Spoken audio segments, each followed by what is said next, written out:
Is recovery one size fits all? Welcome to the Therapy Brothers podcast. I'm Brannon. I'm Tyler. We're brothers, We're therapists. and we know recovery. Bring your stories, your questions, your successes with real recovery.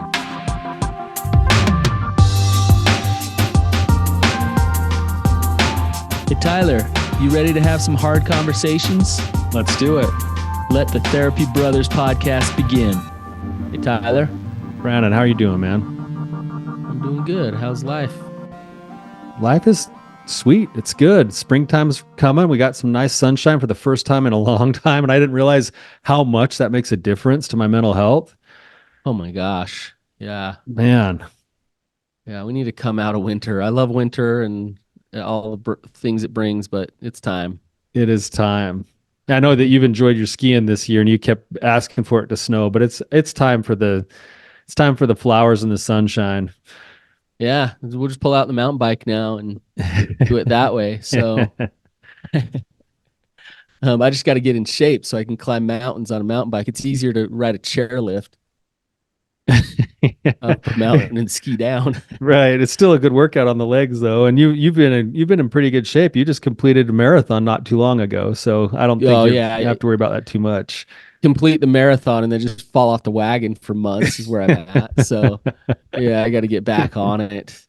Yeah. You got to come ride bikes with me this year.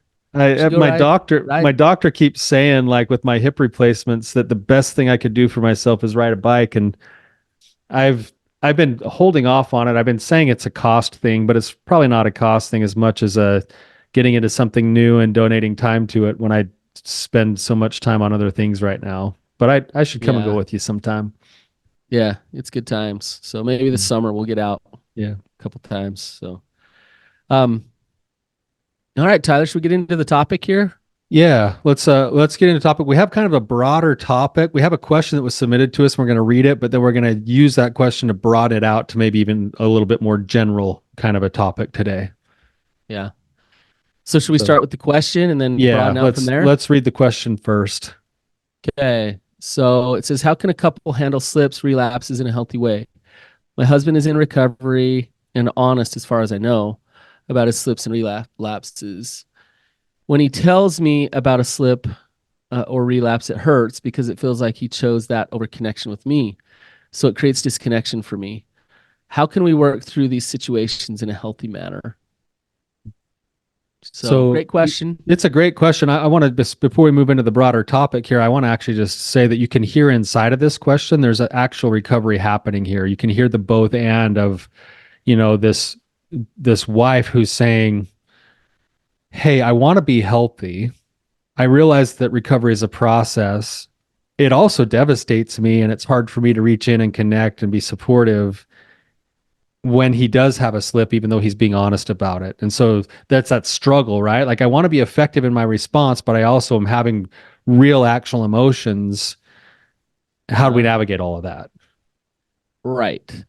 So I think this is actually a more complicated discussion than we think. And if I can explain a little bit, when we first started getting trained in this, Tyler, I was working under a crazy therapist, as we all know. The program I was under, a couple would come in, and the whole recovery process was focused around this couple, and they would be given definitions about slip, relapse, lust hits, those types of things, right? And then they were also given a definition about sobriety and what sobriety is. And then they were given this system, and it was expected that they adhered to the system of what it was for disclosure around those things and how that went down, right? From my experience, I saw very little couples build trust because of this and the way this was given to them. So in their therapy groups with their therapists, and I did some of this for a while because I was trained this way.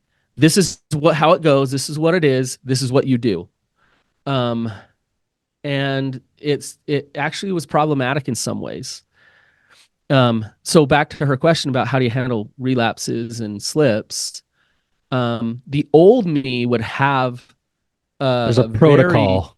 yeah, a very strict protocol, knowing exactly what it is, and we could list exactly how it is supposed to go down for them. I don't do that anymore. I don't do it that way anymore. I do something else, which I think is far, far better, but I don't do it that way anymore. Yeah, it's interesting because Brandon, I think we as human beings, we scramble over everything, not just in recovery, like a broader concept.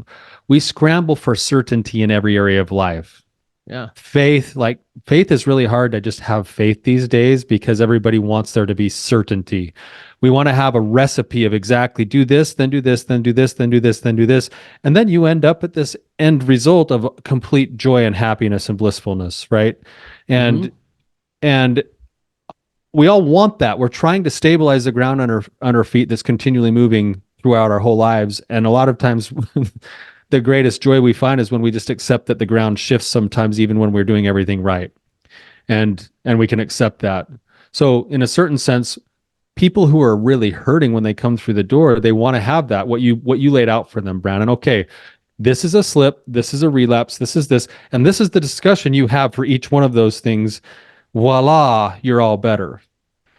The Yep. the the problem is that the recipes that have been laid out, and this is set forth by you as a therapist, by me as a therapist, we want that. Yeah. We want to do that too for our clients. If we could figure We want to out give them that certainty. a perfect certainty, that would be awesome. Like we Yeah. would love to do that. The hard part is that because people are different and there's different experience and there's different values and there's different personalities and there's different situations, that the recipe doesn't always work for everybody. Yeah.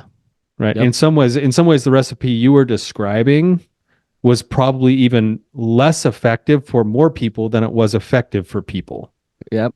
Yep. because it was reinforcing things like rigidity, and it was Yep. reinforcing things like, punitiveness and control and lots of other principles that actually don't lend themselves very well to the process of recovery. It actually undermines recovery, and it undermines my ability to build trust with my partner or rebuild trust with my partner. So think about it this way, Tyler. um, let's say you and I are in a relationship, and we go to this thing because there's been betrayal, and they say trust and honesty are really important to rebuild, or honesty is really important to rebuild trust. So you need to adhere to this specific system exactly as it is. Boom, here you go. And then I'm like, well, back in my mind, I'm thinking some of those things don't really sound right, or they don't work for me, or it's not how it is for me. It's a little different than that. And they come back with, you need to be humble and adhere, knock it off, and follow the system. Right. And so I try to be a good boy to follow the system and do the best that I possibly can. I'm trying to at least act like I'm within this system as best that I can, because that's the way that I rebuild trust. That's not showing up in honesty and authenticity in the relationship. So it's a disguise. It's like, here, let's give you this system that is going to help you to rebuild the trust, but it's actually undermining you actually rebuilding trust in the relationship. So I don't know if I'm explaining that very well.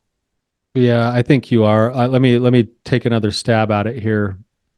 I look at it of course, from a dialectical perspective, the both and part of it. All right. So on one hand, it's like, I'm not going to do anything. I do it my way. That never works in recovery because we've shown where we end up when we do it all by ourselves.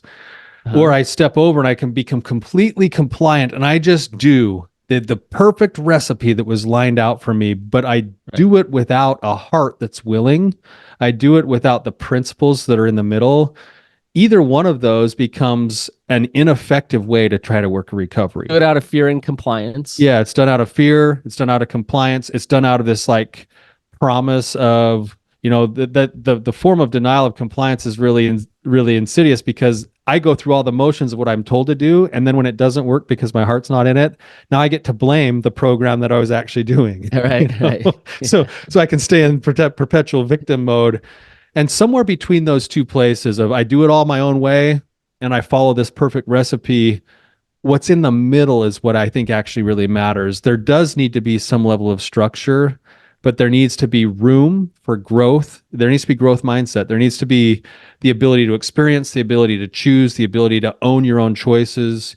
And then there's a set of principles. And I would say the principles, generally speaking, are pretty good guidelines, and they're pretty good bedrock for this a solid recovery, even though the logistics of how to instill those principles might look a little different for each person.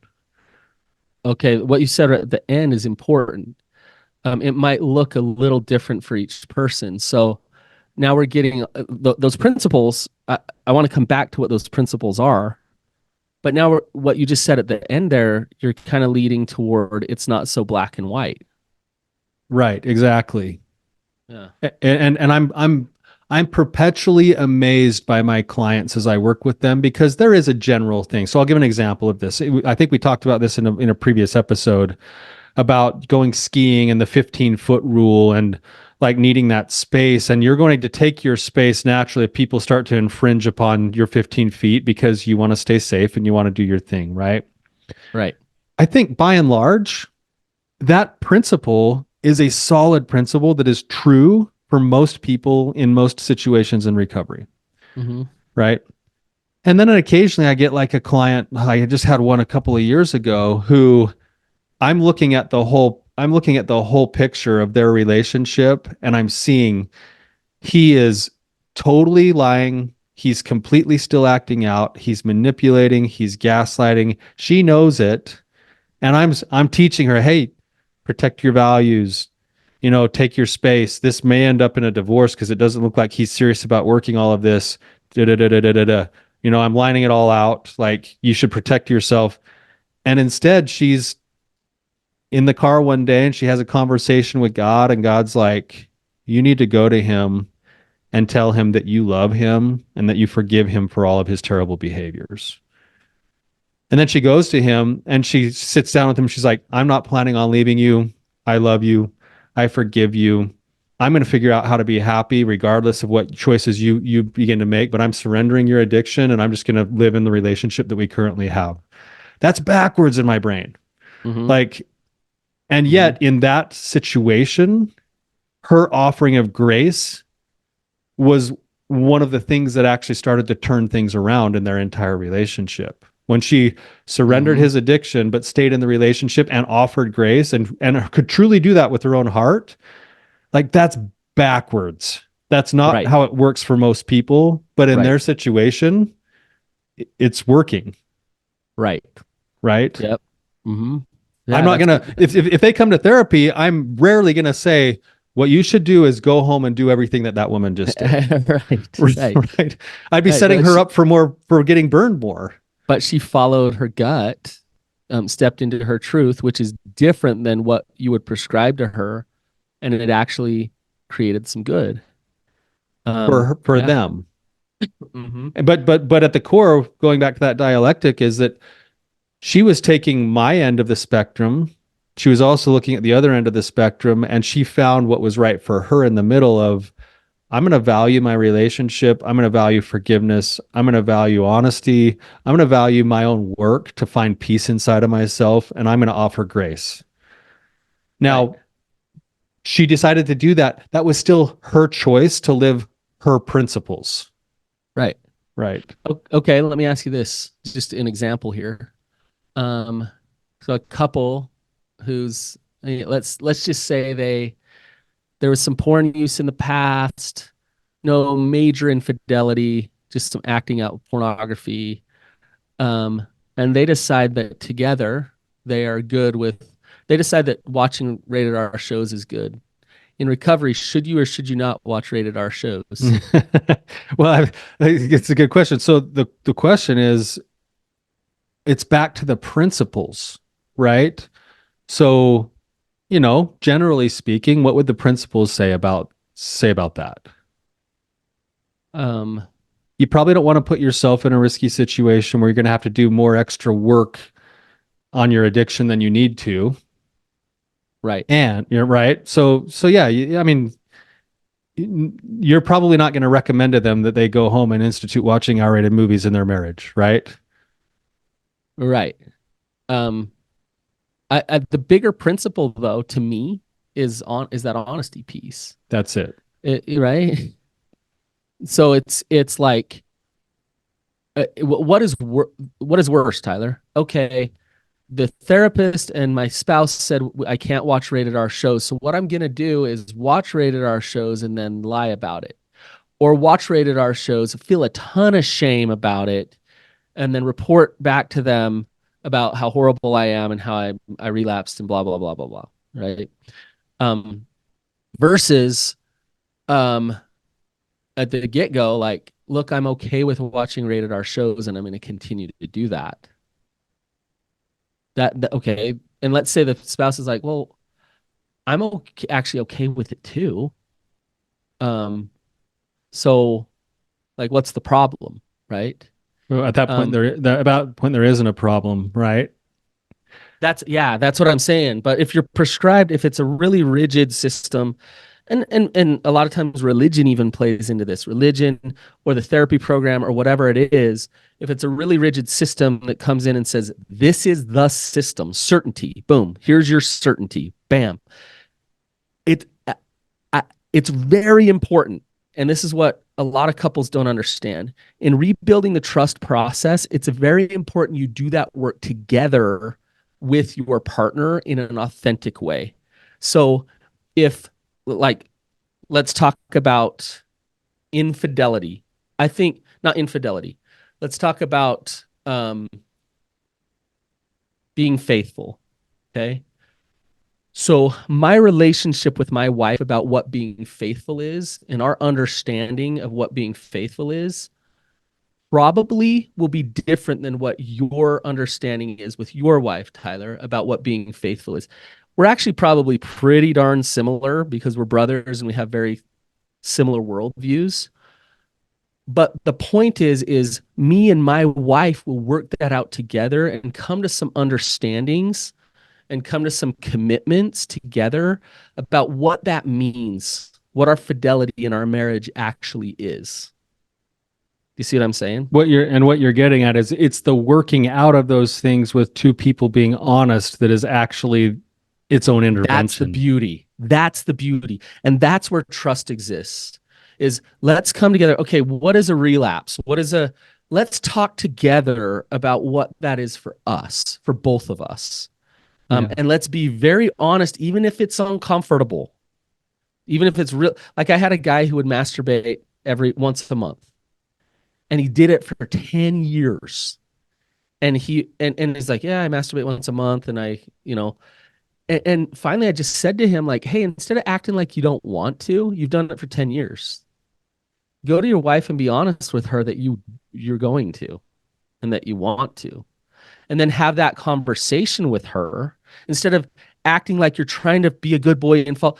Have that conversation with her and then have a real conversation Right. about But where in it's order at. for him to do that, he has to accept whatever she might do in return. And that's where people won't be honest, is that if he's deathly afraid she's going to leave him, then he'd rather promise something that he doesn't really mean in order to keep the relationship and take that, consequence or punishment every month when he relapses, rather than going to her and saying, hey, this is me, this is what I'm going to do. And she might go, well, that doesn't work for me, good luck to you. Right. Right. He has to be willing to take that potential consequence when he does that. But the honesty is still worth it, because without that honesty, you can't really have what you want anyway in the relationship. Right. Right. Right. That's where I get so, and I know we always get emails about this every time I bring it up, but that thing about like, I'm not attracted to any other women, right? And when I bring up that everybody's attracted to multiple people sexually, and that's the reality of it. And so when we talk about honesty in a relationship, like if you come to your partner and you're like, the day I said I do, I only had eyes for you, and that's all I've ever noticed my entire life. That's probably being dishonest. You're trying to fall into a system of the way that it should be, and you're probably not being honest. Right? So to be able to come back to your spouse and say who you actually are. Maybe you're attracted to other people all the time, maybe just a little bit, maybe whatever it is, but to actually own who you actually are. And then for them to come back and say, oh, that's how this affects me. This, wow, my own trauma, like that really triggers me big time. And that's really hard for me. Or, oh, interesting. Huh. Like you thought she was beautiful. I thought she was beautiful too. That didn't bother me at all. Right. And within that relationship, you navigate that and you get to know each other as to who you are as sexual beings. Yeah. I mean, you're bringing up a good point. I'm thinking of, back to the question that we read to begin with. She asked this question, and what we heard her say is, my husband is in recovery. He's being honest as far as I know, and it feels that way. When he tells me, it hurts. Uh-huh. I want to choose our relationship, and I see that the process is being worked, but it does hurt me and it creates disconnection for me. Uh-huh. What you're saying is that when there's a relapse in this couple's relationship, she should be able to bring that honesty to him while also acknowledging that she sees the process happening. Like it's both, right? She's saying, Yeah. hey, Yeah. when you relapse, I naturally withdraw. I take my 15 feet of space. It doesn't feel Talking good to boundary work. me. I don't feel safe in the relationship. It doesn't mean I don't care about you, and it doesn't mean I don't see you doing your work. But when you relapse, that's naturally going to be the case for me. Yep. It's, if I Right. extend, if I get to be honest and open in the relationship, then I should extend that to my partner to be able to be honest and open with me. And so if I'm honest about something that I did or whatever, and then she gets to be honest back, and I want to honor that, and I want to have that type of relationship where we both get to show up real in the And the relationship. beautiful thing about that is that when there's honesty on both sides of it, you very quickly come to the conclusion as to what level or depth your relationship is going to go to in terms of intimacy with one another. Yes. Right? Yes. Like That's the beauty. yeah, that's that. And I'm saying that's the beauty of it, because now we don't have to drag on a relationship expecting it to be something it's never going to be because there's not honesty. Right. Right? Right. It would be better for me, like if I'm trying to get into business with somebody and they're like, this is how I do business. And I go, oh, that doesn't work for me. I'd way rather have that conversation, that tension up front than to try to go into it and expect things to Yes. change over time and have a terrible business relationship. Yep. Yep. Right. But let's say you got into that relationship and didn't have that conversation up front. What you would need to do is go back and say, hey, we need to have some conversations.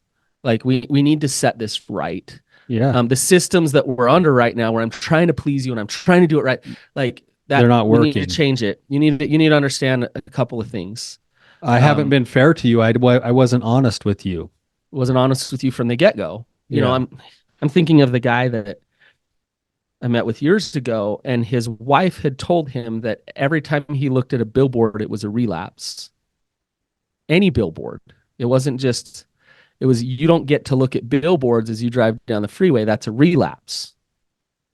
And so he comes into my office and he's like, I'm just so weak, trying to be a good boy, trying to do the best he can for her and try not to look at these billboards on the freeway. What does he need to do? Yeah. Well, in this situation, if I'm in his shoes, I need to go and have a conversation and say, I know that billboards are triggering for you.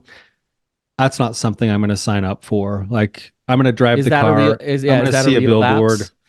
Right? Like that's going to be my work to do, and I'm going to keep doing my work, and I value doing that work, but I can't promise that I'm not ever going to see a billboard.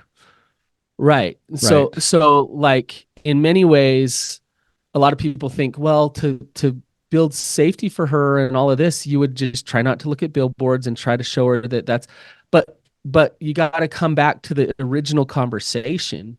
He betrays himself when he says, "Okay, I won't look at billboards for you, and I'll consider that a relapse if I do." That's not honesty on his part. Right.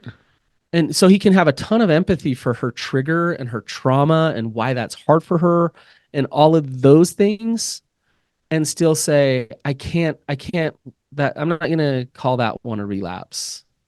That's not a relapse for me. Right. Now, there's another side to that though too, and this is the tricky part, Brannon, is that if he uses what we're saying, we use this example, and then in the back of his mind, he's like, "Man, I can't wait to drive through Las Vegas so I can look at all the billboards and get all that stuff." But I was honest about it. Like, he's also not being honest with himself about his own recovery if he's using it as a form of denial to justify behaviors that aren't effective for him. Absolutely. Right. Both are true. Both are true.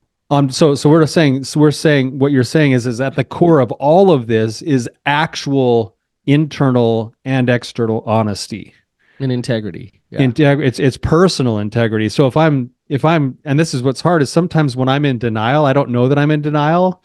So what it looks like is I'm setting a boundary, but I'm protecting something that's actually maybe not helpful for me. Yeah.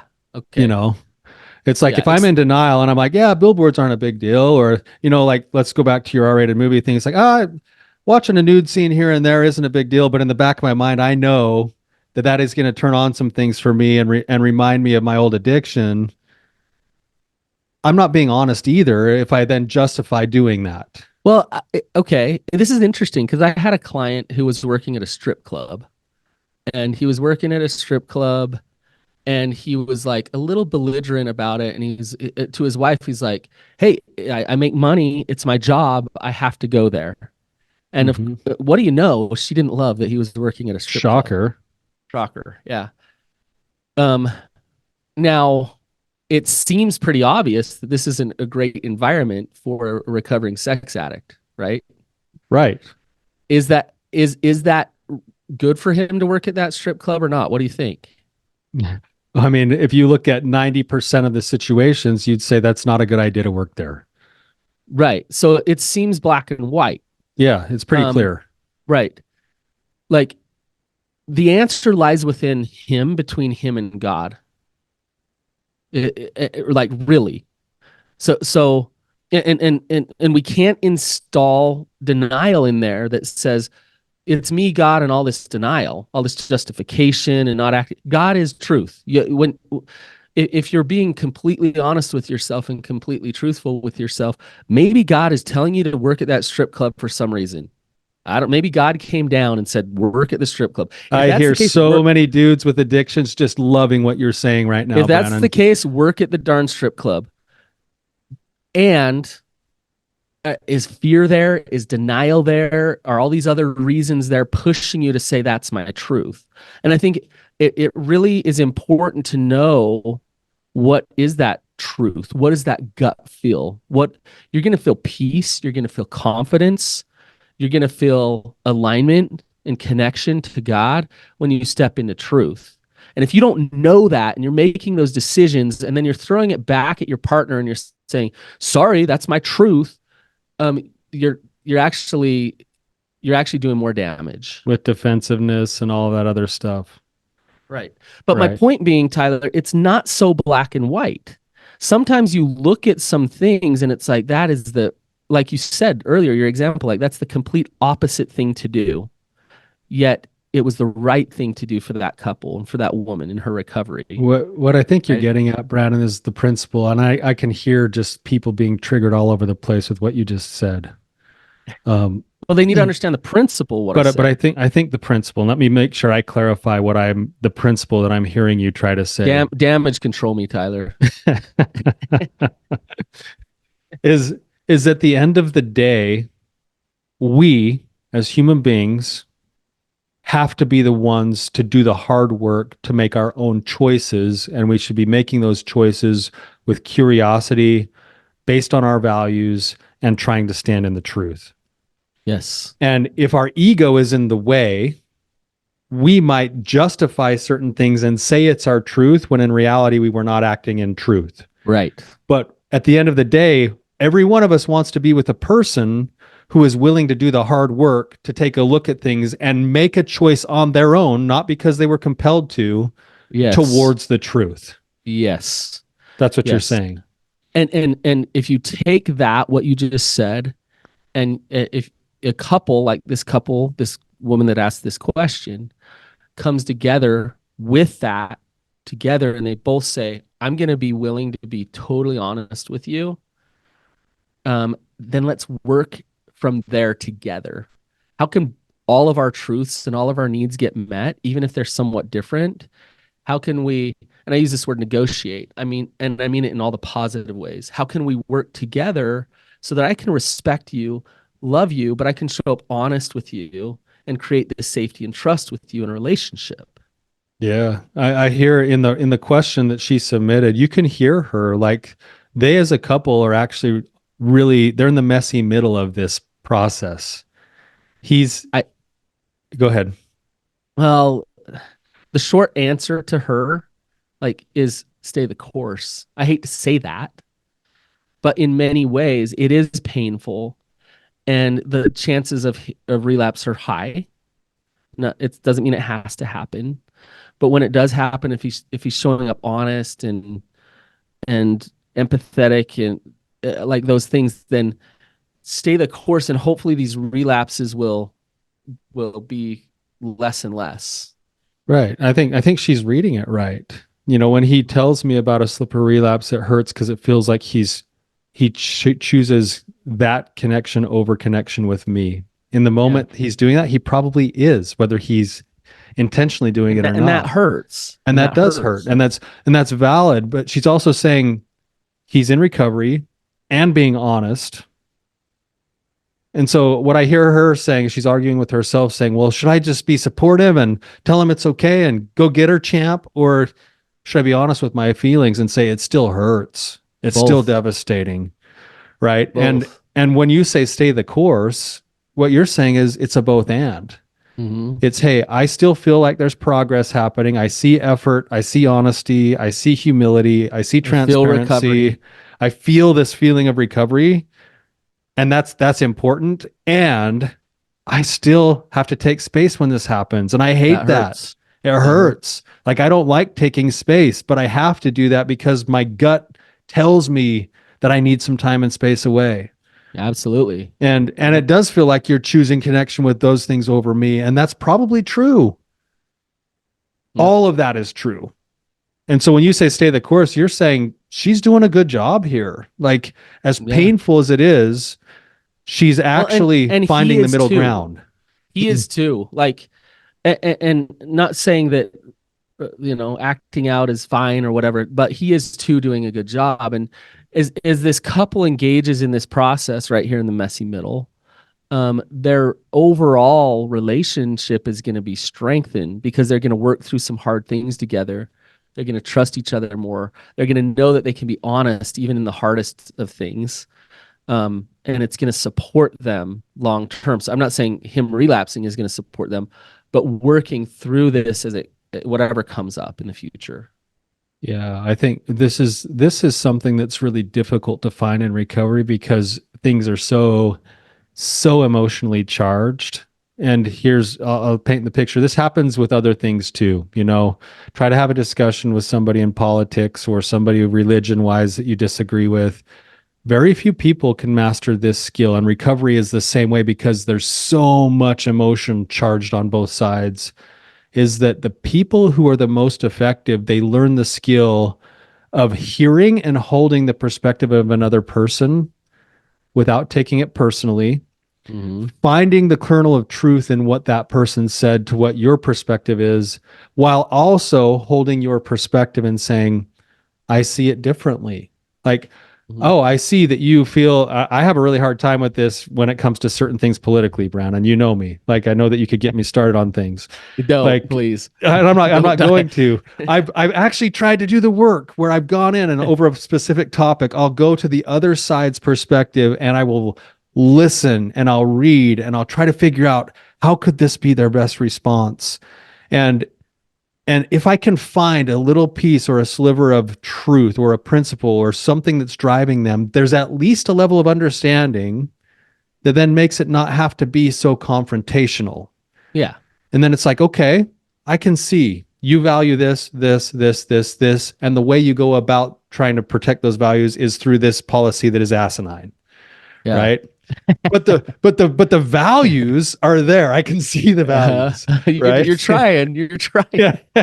It's like, okay, I may not agree with the way that you go about trying to protect those values. That's maybe the point that we're different, but I can see Right. the values. And when I look at my own values, I actually most often value the same kinds of things. Right. I just choose to Right. go about protecting them in these ways too, right? Which Right. you think is asinine, right? Right. Right. Right. And so it's like, okay, so we at least have some common ground and there is space. There is actually space for both of us. Yes. Now, where I Yes. go wrong is either there's no space for you or I won't keep my own space. I'll Yep. give up all of my space. Yep. Either one of those options actually erodes the relationship. Well, and Tyler, the very nature of intimate relationship is learning how to navigate that space.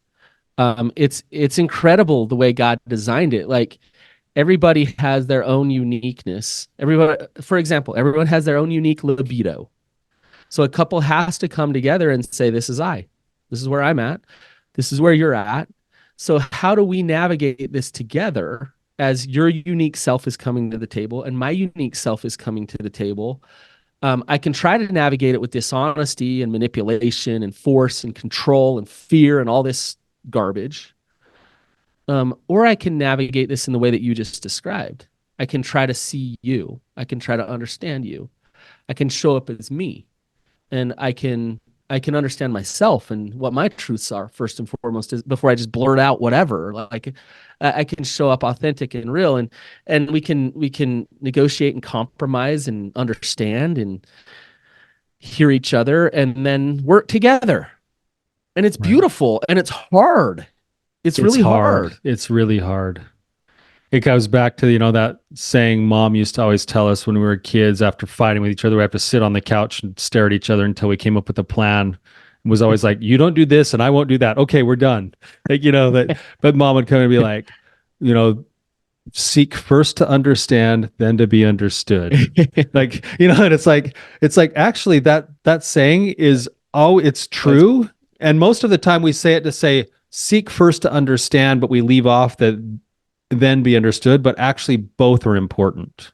Yes. Seek understanding and teach, be Yeah. understood. Like, don't give up your values. It's both, right? But We need that both. seeking to be understood is not laying down the hammer and, just attacking the other person with your truth.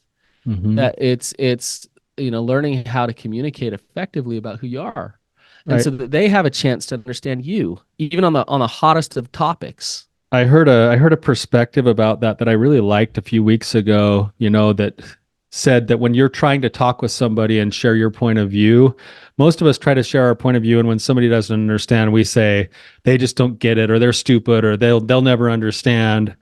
And what I heard in this topic, this thing that I was listening to was to when you're in a situation like that, you should actually turn it on yourself and say you need to become a better teacher. Like, Oh, interesting. yeah, so you're obviously not conveying it properly, and this person isn't understanding it. It means you're a bad teacher. You better figure out how to teach better, Oh my, right? don't tell me that. Just don't tell me that.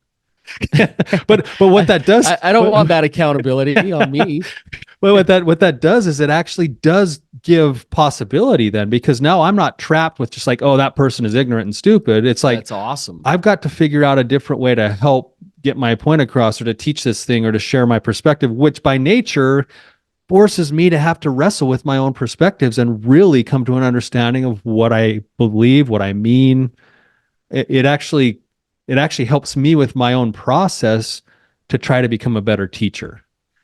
That's so awesome, because I think about, like, let's say I had to have a hard conversation with you. I would approach that conversation with you, not in a manipulative way at all, but I'd approach it differently than I would approach that conversation with Rex or with Lindsay. So these are our other siblings, or Casey. Like, I'd approach that conversation differently. Why?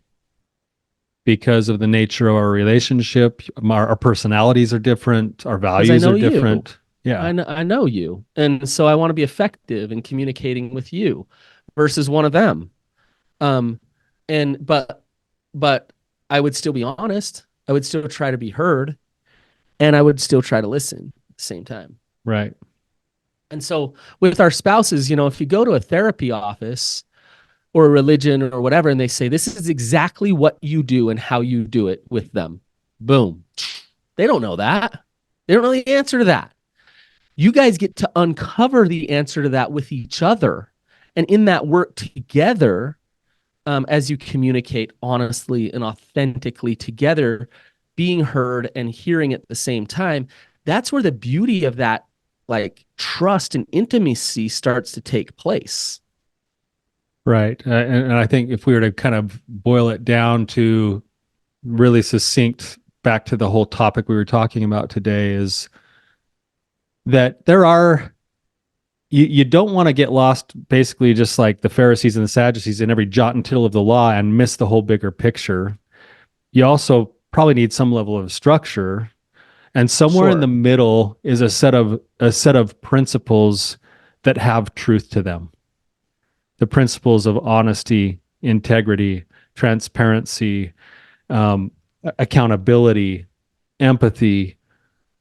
Whatever your value system is what has to drive the way that you choose to live your life. And if you want to follow some of the guidelines that are reinforcing those principles, by all means, use those for those purposes. So it's like, for one last example, bottom lines or lines of defense, Brannon.